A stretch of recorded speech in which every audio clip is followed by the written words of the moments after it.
Não que eu já tenha recebido isso ou já tenha obtido a perfeição, mas prossigo para conquistar aquilo para o que também fui conquistado por Cristo Jesus.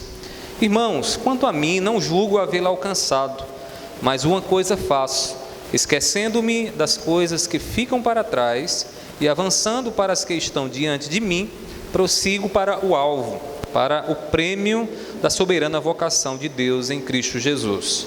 Todos, pois, que somos maduros, tenhamos este modo de pensar. E se em alguma coisa vocês pensam de modo diferente, também isto Deus revelará para vocês. Sejam como for, andemos de acordo com o que já alcançamos. Vamos orar mais uma vez. Vamos pedir a iluminação de Deus sobre a nossa vida. A pregação é um ato espiritual e a gente precisa pedir a iluminação espiritual do nosso Senhor para pregar e para ouvir a palavra de Deus. Então vamos orar nesse momento. Meu Pai, nós estamos aqui diante do Senhor e reconhecemos a nossa fraqueza. Pai, sem o Teu Espírito Santo estamos em trevas, tateando, e não conseguiremos em hipótese alguma, Deus, entender espiritualmente aquilo que a Tua palavra nos revela. Eu te peço nessa noite, nos ensina, Senhor. Tu és o nosso preceptor, o nosso mestre, aquele que nos mostra com clareza a realidade das coisas, a verdade. E nós te pedimos nessa noite, usa-nos e usa a Tua palavra, Senhor, para que possamos ouvir a Tua voz e sairmos daqui edificados e alimentados por Ti. Eu te peço assim, em nome do Teu Filho amado Jesus. Amém, amém. Podem sentar, irmãos? No capítulo 3 aqui de Filipenses, irmãos, Paulo, ele nos mostra o valor que tem o Evangelho na vida dele. Paulo escreve a carta aos Filipenses, que é chamada também uma carta de prisão. Paulo estava preso e Paulo faz questão em mostrar qual é o valor que tem o Evangelho na vida dele. Irmãos, por causa do conhecimento do Evangelho, ele considerava todas as glórias que ele havia alcançado até aquele momento como refúgio, né? Como refúgio, como lixo, escória, coisa de menor valor. Ele diz assim, lá em Filipenses capítulo 3, versículo 7, mas o que para mim era lucro, isto considerei perda por causa de Cristo. Olha como Paulo observa a própria vida a partir do momento que ele entende o Evangelho de Cristo Jesus. Ele considera que não há nada tão valioso em sua vida como o Evangelho, o conhecimento de Cristo Jesus. Irmãos, o que era aquilo que outrora Paulo dava valor? O que era aquilo que ele valorizava e que agora, por conhecer o Evangelho, ele já não via como algo de tanto valor? Irmãos, primeiramente, Paulo observava a sua descendência. No Evangelho, ele entende que a sua descendência não tem valor. Paulo, ele diz, olha, eu sou israelita, sou hebreu de hebreus, sou descendente de Benjamim, da tribo de Benjamim, mas uma vez que ele entendeu o Evangelho, a boa notícia de Deus em Cristo Jesus, ele diz, isso para mim pouco valor tem. Porque alguns se orgulhavam, porque eram descendentes de Israel, porque tinham uma boa descendência. Então Paulo ouve o Evangelho, entende o Evangelho e diz, não, isso para mim não tem valor. E aí você vê isso no versículo 5, quando Paulo diz assim, fui circuncidado no 8º dia, sou da linhagem de Israel, da tribo de Benjamim, hebreus de hebreus. Ou seja, tudo isso aqui Paulo está dizendo, eu considero como lixo, como refúgio. Isso não é tão importante para a minha vida. Além disso, irmãos, a prática de rituais religiosos. Paulo afirma aqui nessa passagem que ele foi circuncidado. O que é a circuncisão? A circuncisão era uma marca que todo homem carregava no seu órgão genital, que apontava para a aliança de Deus com o homem. Então, Paulo diz, eu fui circuncidado. Porém, ele não vê o ritual da circuncisão como grande coisa. Porque uma vez que ele conheceu o Evangelho, ele entende que o Evangelho é mais valioso do que uma marca que ele possa carregar no corpo. Observe como Paulo está colocando tudo aquilo que um judeu da sua época consideraria como algo de grande valor. Ele diz, minha descendência não tem valor, os rituais que eu carrego sobre o meu corpo não têm valor, porque o Evangelho é maior, porque o Evangelho está acima disso. E aí Paulo também vai nos dizer que a sua moralidade, aquilo que as pessoas diziam acerca dele, a consciência que ele tinha nas práticas e nas obras que ele realizava, nem isso era mais importante do que o Evangelho. Paulo se considera como irrepreensível na prática da lei. Paulo vem de uma escola de homens extremamente moralistas, né? Homens que eram praticantes ferrenhos da lei, e ele mesmo se julga, e com uma certa verdade, irrepreensível. Ou seja, uma pessoa que qualquer outra pessoa que falasse sobre o apóstolo Paulo diria: esse homem, ninguém tem nada para dizer acerca dele. Por quê? Porque ele é praticante da lei do Senhor, era fariseu, era seguidor da lei de Deus, né? Mas Paulo diz: isso para mim também não tem valor. Eu conheci o Evangelho, e essa moralidade, essas minhas obras irrepreensíveis diante do Evangelho, não é nada. Irmãos, nós precisamos entender que o Evangelho, ele põe por terra todas as nossas credenciais, tudo aquilo que nós julgamos como tendo algum valor. Uma vez que ouvimos o Evangelho, entendemos o que Cristo fez por nós, entendemos o amor de Deus por nós, todas as demais coisas se tornam secundárias. Quem conhece a graça de Cristo sabe que nada do que tem é capaz de dar a justiça que Deus requer de sua vida. E é com essa mentalidade que Paulo julga a sua vida. Ele diz: o que é que a descendência pode me dar? Como é que ter uma boa descendência pode me tornar justo diante de Deus? Como é que ter no meu corpo alguma marca pode me colocar reto diante do que Deus exige? Nada disso pode me ajudar, nada disso pode me fazer justo. Por isso que ele considera como coisa secundária. Mas uma vez que ele ouve o Evangelho, uma vez que ele entende o que foi que Deus fez na cruz do Calvário para ele, ele diz: aí sim, a morte de Cristo, o Evangelho sim, pode me justificar diante de Deus. Logo, isso é mais valioso do que qualquer outra coisa que eu possa ter. Irmãos, quando o Evangelho de fato chega ao nosso coração, quando os nossos olhos são abertos para entendermos a cruz do Calvário, todas as credenciais, todos os ritos religiosos, tudo aquilo que damos algum valor, humanamente falando, é colocado em segundo plano. Em segundo plano. O Evangelho vale mais do que títulos e posições religiosas. Pastor não vai para o céu se não crê em Jesus. Pastor não pode ser justificado diante da lei do Senhor se ele não confiar na graça que é manifesta em Cristo Jesus. Ele continua sendo um pecador. Da mesma forma, você que é uma pessoa religiosa, que pratica as cerimônias, assíduo à igreja, se você não estiver em Cristo Jesus, todo esse seu ritual, toda a sua religiosidade não tem valor, é lixo, é refúgio, é algo que não presta. Irmãos, a partir do versículo 10 então, do capítulo 3, Paulo declara o objetivo da sua vida. Ele considera o Evangelho como o grande valor da sua vida. E aí, a partir do versículo 10 do capítulo 3, ele declara qual é o objetivo diante dessa certeza, diante desse Evangelho. Uma vez que ele conheceu o Evangelho, seu objetivo em tudo o que ele faz é ser como Cristo. É olhar para Jesus e entender que lá está a vida, lá está o padrão que eu preciso como cristão todos os dias percorrer e buscar alcançar para a minha vida. Irmãos, o que significa isso? Significa primeiramente tomar o sofrimento de Jesus. E Paulo vai dizer então no versículo 10, observe na sua Bíblia aí: o que eu quero é conhecer Cristo e o poder da sua ressurreição e tomar parte nos seus sofrimentos. Para você entender um pouco mais do que o apóstolo Paulo estava sentindo e percebendo aqui, tomar parte do sofrimento era o que Paulo estava experimentando naquele momento quando ele escreveu essa epístola. Paulo estava preso, irmãos.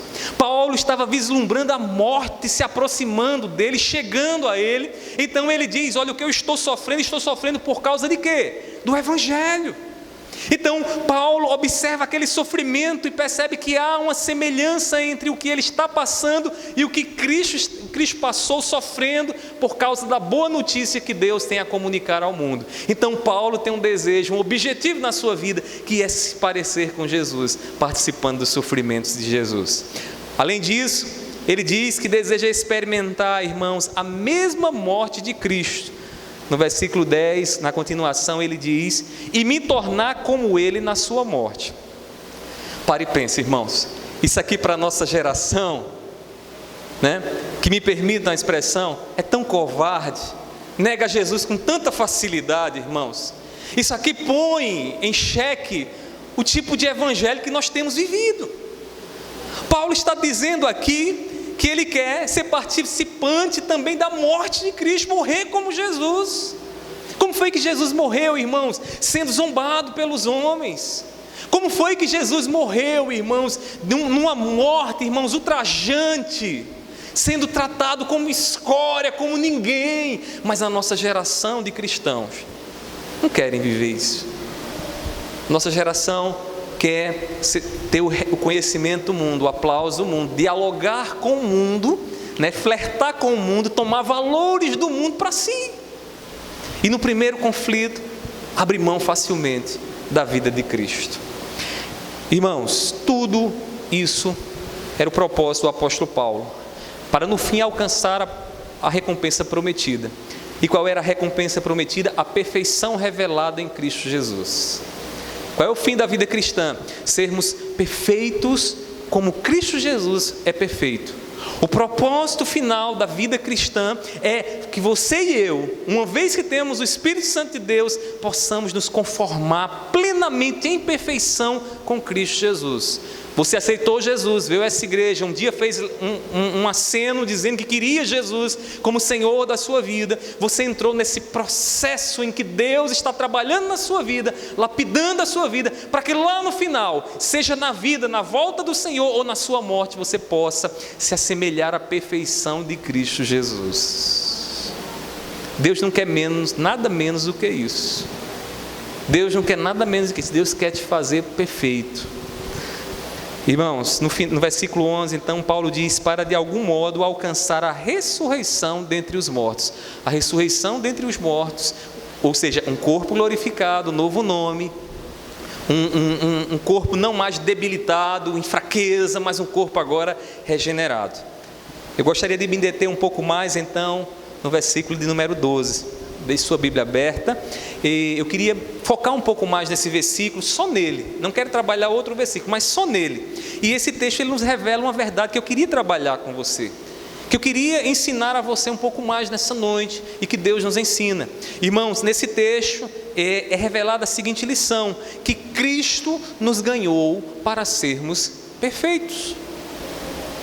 Paulo então diz assim: não que eu já tenha recebido isso, ou seja, a ressurreição, a glorificação final, ou já tenha obtido a perfeição, mas prossigo para conquistar aquilo para o que também fui conquistado por Cristo Jesus. Pronto, pare aí. Eu só queria refletir com você nesse versículo, porque aqui está ensinando, irmãos, o objetivo, o propósito que Deus tem para conosco, de nos fazer perfeitos em Cristo Jesus. Amém? Então vejamos aqui 3 verdades que precisamos entender sobre o aperfeiçoamento de Cristo nas nossas vidas. Eu sei que falar sobre perfeição, tem muita gente que diz: eu sou muito perfeccionista, né? Eu queria que você pudesse atentar direitinho aqui para essas palavras que Paulo está dizendo, porque aqui tem lições profundas que a gente precisa entender. Irmãos, a primeira verdade que Paulo nos ensina aqui é que a perfeição de Cristo é uma aspiração que devemos ter. É uma aspiração. A perfeição é algo que eu desejo, é algo que aquele que foi regenerado deseja sobre a sua vida. Em outras palavras e de forma metafórica, é crescer, é avançar, é não permanecer estagnado, raquítico, pequeno, como uma criança que nasceu, mas que não tem os nutrientes para se desenvolver. Você já viu o raquitismo como é? É isso, o raquitismo é uma criança que não tem os nutrientes, seu organismo não desenvolve os nutrientes do crescimento, e aí o hormônio do crescimento não vem, ela continua daquele mesmo tamanho, pequena, o tempo passa, mas é a mesma coisa.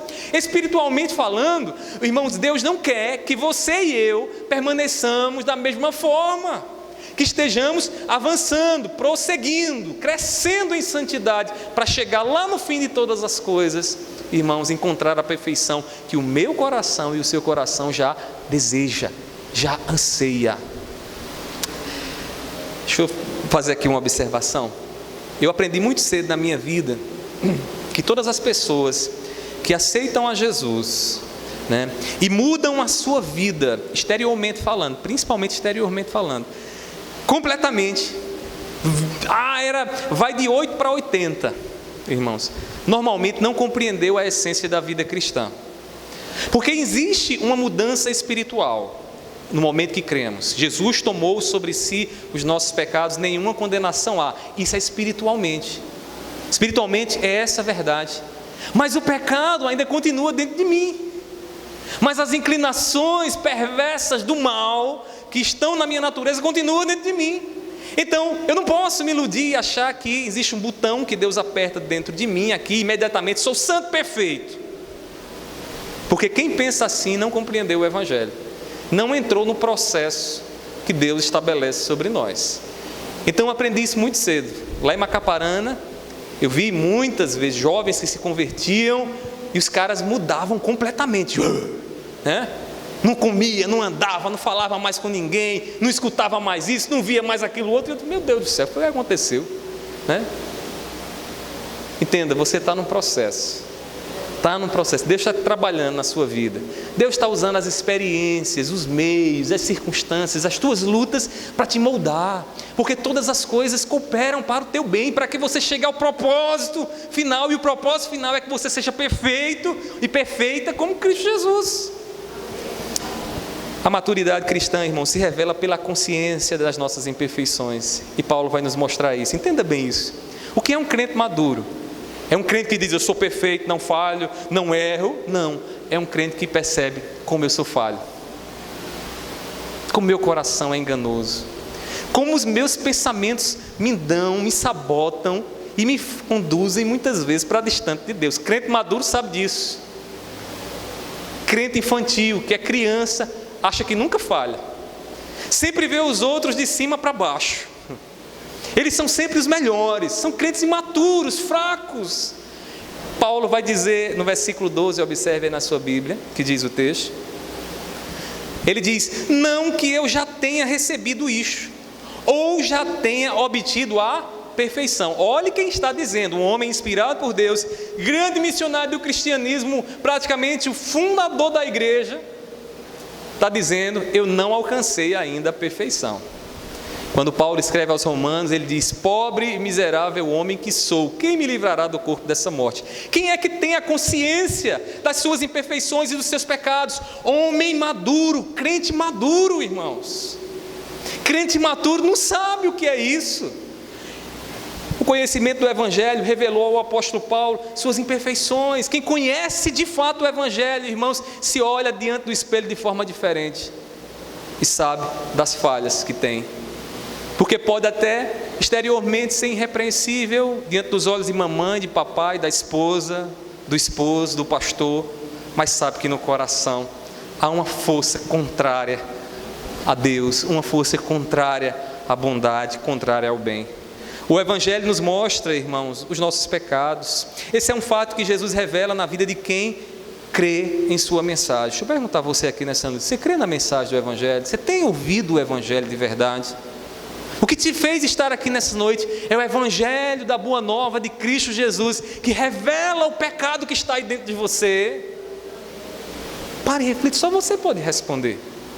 Como você se vê diante do espelho?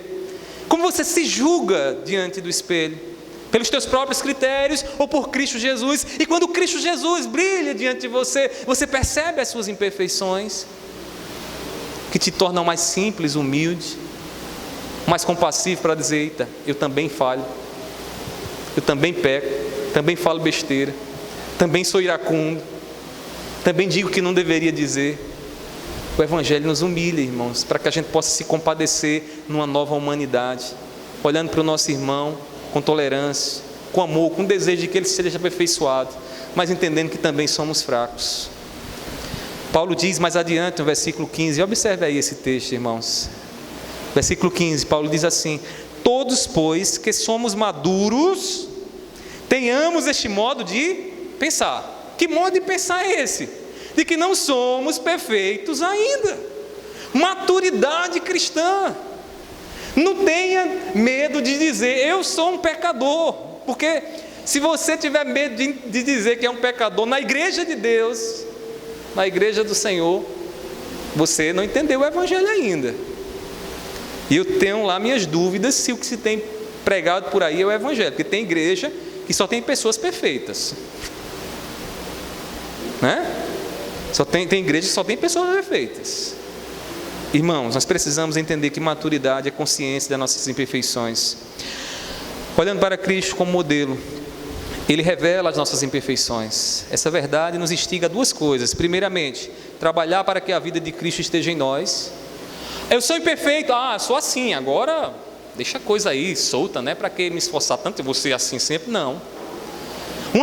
A partir do momento que tomamos consciência das nossas imperfeições, entramos em guerra, em batalha, em luta. Paulo diz lá em Gálatas, irmãos, que a carne milita contra o Espírito, guerreia, estão em luta dentro de nós, para tomar a nossa vida. E aí nós precisamos lutar com o Espírito Santo, em cooperação com o Espírito Santo, para que a carne não prevaleça sobre nós, o pecado não prevaleça sobre nós. Segundo, essa situação, essa consciência das nossas imperfeições nos leva a depender do socorro divino, da graça de Deus. E só quem depende da graça de Deus é quem é humilhado pela perfeição de Cristo. Porque Jesus diz bem assim: você não é perfeito, você vai falhar.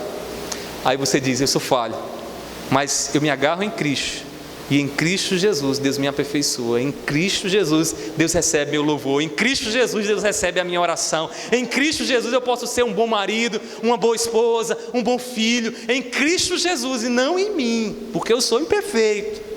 Eu sou imperfeito. 1 João capítulo 1, versículo 8. João, ecoando esse entendimento de Paulo, ele diz assim, se dissermos que não temos pecado nenhum, a nós mesmos enganamos. Ou seja, estamos ludibriando, sabotando a nossa própria consciência. Se dissermos: eu não tenho um pecado. Irmãos, e ele diz mais: a verdade não está em nós. Você é um mentiroso. Porque se você for verdadeiro, você sabe que você é imperfeito. E deixa eu lhe dizer uma coisa aqui, de forma bem direta para você. Deus está lhe chamando a entender as suas imperfeições, para que você possa se compadecer daqueles fracos que têm aparecido na sua vida. Deus revela como você é imperfeito, para que você possa olhar para aqueles que têm pisado na casca de banana do pecado, estão prostrados e caídos, e você diga bem assim: olha, eu sei o que é isso, eu também sou assim. Às vezes que eu percebo, irmãos, é que no clima e no ambiente religioso, muitas vezes cria-se a ideia de que somos perfeitos e bons demais. E nesse clima não há espaço para a confissão de pecados. Já perceberam isso? Tem pessoas que dizem: eu não vou dizer isso ao pastor, porque se eu disser isso ao pastor, meu Deus, ele vai dizer que eu não sou crente, que eu vou para o inferno. Quando o pastor deveria, entendendo a sua imperfeição em Cristo Jesus, estar com a mão estendida para dizer: meu irmão, assim como você é pecador, eu também sou. Vamos nos erguer, vamos lutar contra o pecado, vamos guerrear contra o pecado. Jesus, ele revelou um ideal, ou o ideal pelo qual lutamos nessa vida. Você precisa entender esse ideal, meu irmão. Jesus, ele não pode ser para nós um fardo pesado. Quando é que Jesus se torna um fardo? Quando nós começamos a exigir a perfeição de Cristo sobre nós. E perceba como isso mata a gente, irmãos. Percebam como isso mata a gente, porque a gente começa a dizer: meu Deus, eu não consigo ser perfeito. E a gente fica se cobrando, e a consciência vai doendo, e a gente diz: não tem mais jeito, eu vou largar Jesus, eu vou seguir a vida, vou deixar a vida me levar, a vida leva eu. Não faça de Jesus um fardo, meu irmão. Jesus não é um fardo. O fardo de Jesus é leve, e Ele nos ensina a entender as nossas imperfeições, para que possamos viver levemente, na certeza de que temos um relacionamento com Deus, e que a culpa do pecado foi levada, e entendendo isso, poder socorrer aqueles que precisam ser socorridos. Amém? Deseja a perfeição de Cristo em você, mas entenda que ela só será uma realidade no porvir. Paulo aqui está falando do contexto da ressurreição, né? Então, na ressurreição, em momento algum Paulo diz que aqui nessa vida alguém pode chegar ao patamar mais alto de santidade, que é a perfeição em Cristo Jesus. Não pode. Isso é loucura. Lá no Juliano Moreira tem um bocado de gente que pensou que poderia chegar. E eu não estou brincando, não. Se você conversar direitinho com o pessoal ali, você vai perceber que muitos deles, irmãos, são oriundos de igrejas que se dizem protestantes e evangélicas. que colocam sobrecargas pesadíssimas. Tipo, você não pode falhar. Esses dias encontrei uma pessoa que me disse uma situação inusitada, que nos faz até rir. Um indivíduo que disse que estava com medo de pecar diante de Deus e que estava tomando banho de roupa, porque se Jesus voltasse, ele estivesse nu. Irmãos, isso não é normal, isso não é evangelho. Isso não é evangelho, irmãos. Isso aí, no mínimo, colocaram na cabeça dele um ideal que não é o ideal de Cristo, que não é o Cristo do fardo leve. Compreenda as suas imperfeições como uma chamada para descansar na graça de Deus. Sai daqui nessa noite dizendo: eu sou imperfeito, mas Deus me ama. Eu tenho minhas falhas, não consigo alcançar por enquanto o objetivo, mas um dia Deus há de me dar essa graça de ser perfeito. E até lá, meu irmão, olhe para a graça de Cristo sobre a sua vida. Amém? Paulo ainda nos mostra outra verdade que precisamos entender sobre o aperfeiçoamento de Cristo em nós. E que verdade é essa? Segunda verdade, irmãos, a perfeição de Cristo nos move para a recompensa eterna. Saber que Jesus, irmãos, é o ideal de Deus aqui nessa vida, aqui agora, isso me instiga a caminhar, a prosseguir para alcançar o alvo que eu tanto desejo. Paulo diz no versículo 12, e para a gente entender a parte B do versículo 12, a gente poderia fazer a seguinte pergunta: o que deve ser feito uma vez que ainda não somos imperfeitos? O que é que eu preciso fazer uma vez que eu já descobri que não sou perfeito? Aí Paulo vai dizer, na continuação do versículo 12, escute a voz de Deus na palavra, não olhe para mim não, leia na palavra e veja se eu estou dizendo, se o que eu estou dizendo está na palavra. Irmãos, ele diz: mas prossigo para conquistar aquilo para o que também fui conquistado por Cristo. O fato de Paulo ainda ser pecador, irmãos, e imperfeito, não é motivo para ele parar. E talvez você esteja pensando isso: vou parar porque eu não consigo alcançar o ideal de Cristo para mim. Paulo está dizendo: eu prossigo. Eu sou imperfeito, mas estou dando um passo. Eu sou melhor ontem do que eu fui, melhor hoje do que eu fui ontem. E amanhã, nessa busca, serei melhor do que os que eu sou hoje. Estarei mais próximo de Cristo Jesus. O desejo dele era avançar, irmãos, para o modelo ideal que Deus lhe deu de vida. Jesus disse: eu sou a vida. Entenda isso, eu sou a vida. Então, se você quer viver a vida de verdade, você precisa se assemelhar a Cristo Jesus. Irmãos, Paulo está prosseguindo, ele diz no versículo 13 e 14: irmãos, quanto a mim não julgo havê-lo alcançado, mas uma coisa faço, esquecendo-me das coisas que ficam para trás e avançando para as que estão diante de mim. Não quero mais saber, daqui para frente eu olho para Cristo. Não fico desejando a vida de outrora, porque a vida de outrora é refúgio, é lixo, como Paulo diz. O que eu olho agora é para o ideal que está em Cristo Jesus. Paulo sabe, irmãos, da recompensa que está mais adiante para todos nós, para aqueles que se esforçam pela perfeição, para aqueles que têm o Espírito Santo atuando no coração. Quer saber quando é que o Espírito Santo está na nossa vida? Tem uma coisa, irmãos, que só o Espírito Santo de Deus pode gerar em nós, que é o desejo de semelhança com Cristo Jesus. Você pode vir à igreja, você pode fazer tudo no mundo aqui, participar disso, daquilo outro, mas se no teu coração não tiver um desejo de semelhança com Cristo Jesus, você precisa ser regenerado. Você precisa receber da parte de Deus um novo nascimento, para que daí então você comece a aspirar e desejar e querer para a tua vida a vida de Cristo Jesus. Deus nos vocacionou para termos a vida de Cristo. Para ela, irmãos, nós doados, a mansidão de Cristo precisa ser evidenciada em nós. A mansidão de Cristo. Não deixe que o teu orgulho venha deixar a sua vida ficar estagnada, porque o orgulho faz isso, nos achata e diz: você não precisa se humilhar, você não precisa ser como Jesus, você precisa ser só o que você é, está bom demais. O orgulho diz isso com você, diz isso a você. O orgulho evita, coloca uma venda nos olhos para que você não veja as suas imperfeições. É por isso que é muito difícil num casamento, quando as diferenças aparecem, uma das partes é orgulhosa, porque o orgulho tampa os olhos. A gente se acha bom demais, e o errado é sempre o outro, né? O errado é sempre o outro, quando na maioria das vezes o problema está em nós. O problema está em nós. Se não tiver, você acha que não, basta você ver como você tem dificuldade de se humilhar. diante de uma relação, diante de uma desavença que possa aparecer no seu relacionamento. Avance pelo poder do Espírito Santo, porque nada disso que eu estou falando para você é fácil, mas o Espírito Santo está em você para que você avance. Ele é o seu ajudador. Ele está pronto para levar a Deus as tuas petições, as tuas orações, e buscar de Deus poder para a tua vida, para que você seja mais forte e dê um passo a cada dia para ser mais parecido com Jesus, que é o modelo de perfeição para você.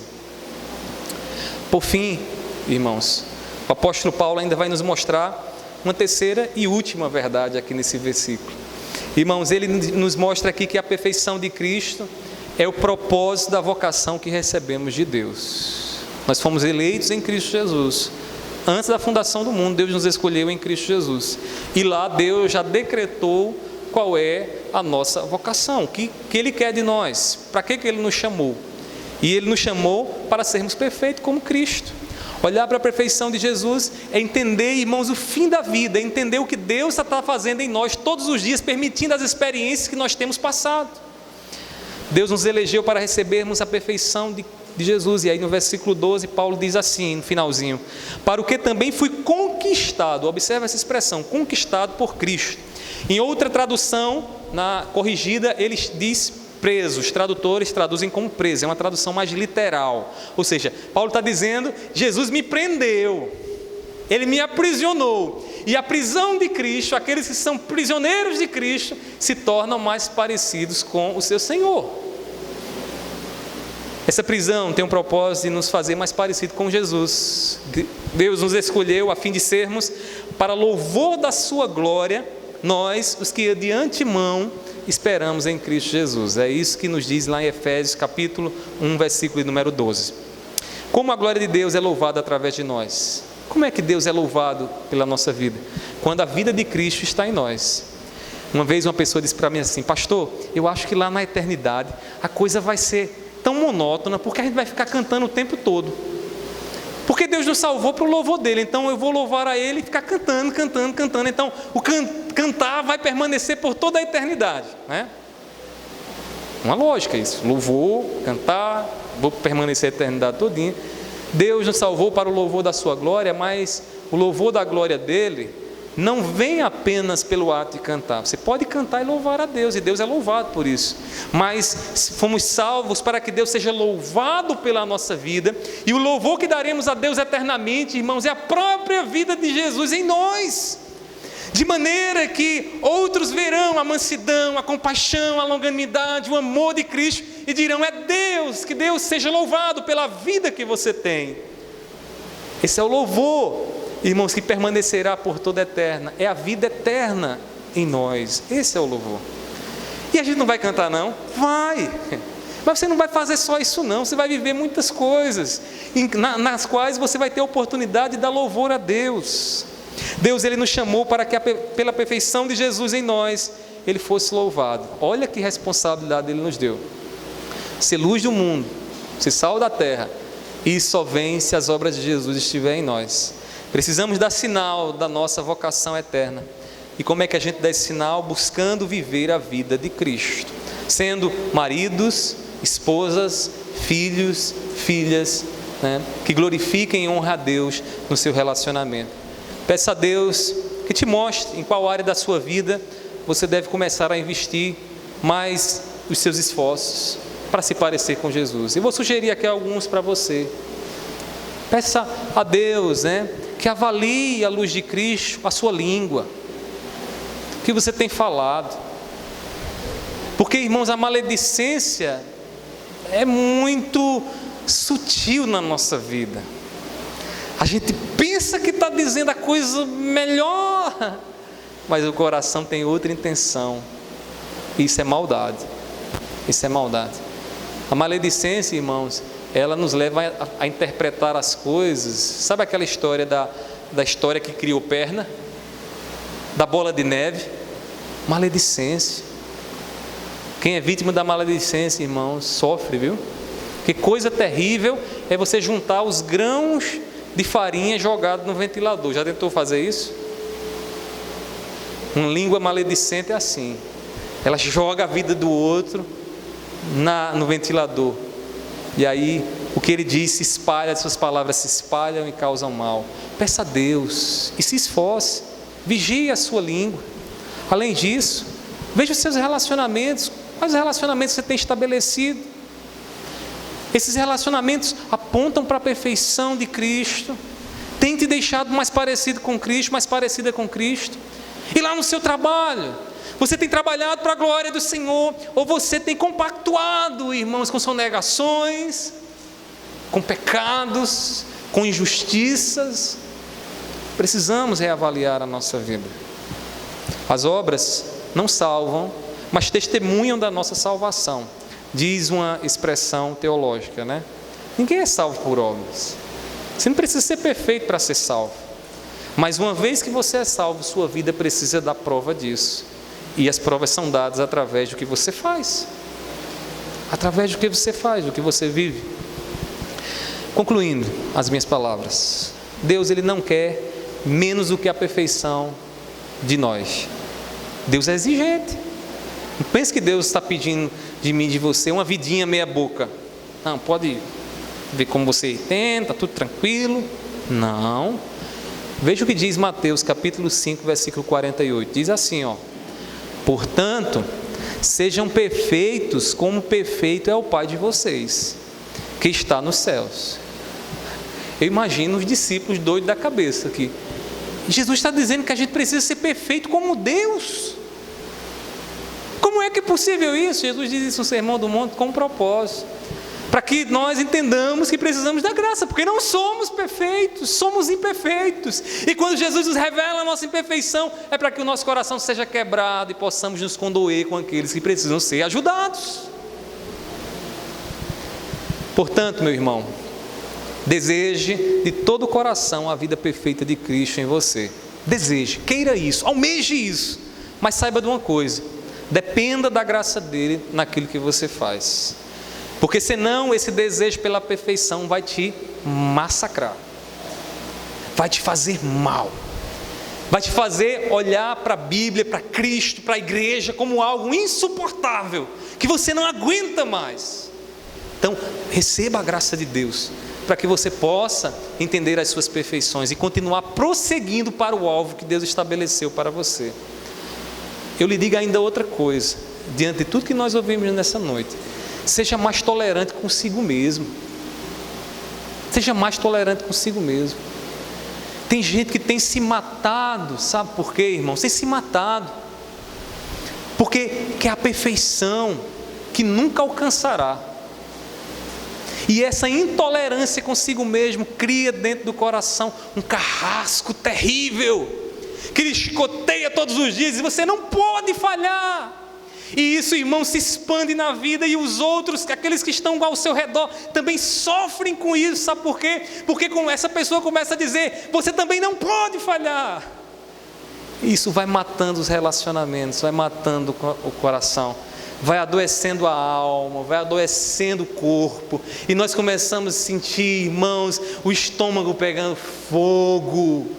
E nós começamos, irmãos, coçar a cabeça, e sentimos palpitações fortes no coração, e ficamos estressados e não aguentamos mais, porque as coisas não são perfeitas como nós queremos que seja. Irmão, entenda a graça de Deus, para que o teu fardo seja leve, para que você possa entender que você está numa caminhada e que a perfeição vai chegar na ressurreição, quando você partir desse mundo e ressuscitar com Cristo, ou se Jesus não voltar antes. Amém? Aprenda com os seus erros. Aprenda. Há um ditado aí fora que diz, que os inteligentes aprendem com seus próprios erros, mas os sábios aprendem com os erros dos outros. Eu sei que você é muito mais do que inteligente. Não seja só inteligente, né? Não seja só inteligente, aprenda com seus erros. Tem muitas lições, mas vejam os erros à sua volta. Peça sabedoria a Deus, para que essa caminhada, você possa se livrar de muitos buracos, percalços, curvas sinuosas que a vida traz. Que Deus nos ajude, irmãos. Que Deus nos ajude a caminhar em direção a essa perfeição que Ele nos revela. Vamos orar nesse momento?